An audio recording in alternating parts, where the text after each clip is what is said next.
They use that shuttle to get them to the subway safely, as well as to pick them up at the safe way to get home safely. It's nothing like that now. We gave over the 18 months 44,055 rides. I think that there are 500 plus citizens who wanted the Shuttle-Bug who will not vote for him. He still said, well, 4th Street is open and I don't see a need. It's wonderful, he said. To go. And so 4th Street is wonderful, it's opened up.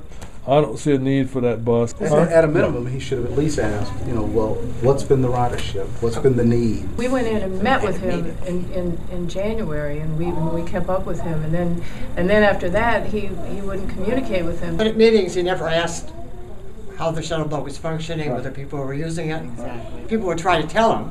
There are a lot of people more important than Tommy Wells in this city who will pick up the phone and talk to you. I see a council member who's clearly focused on a small segment of our population. You can't move the ward forward without with some parts being left out. All points of view ought to at least be brought to the table.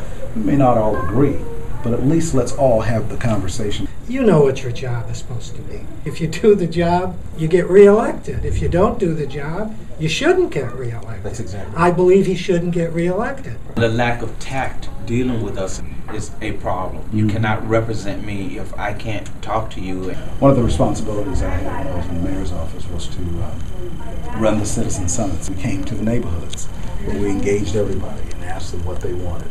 I was responsible for putting those things on and ensuring civic engagement. That's how I run. That's how I roll. That's how I engage people, because I think it's important for us to begin to, interact with one another, get your feedback on what you want to have done, and then hold us accountable for ensuring that we're doing it.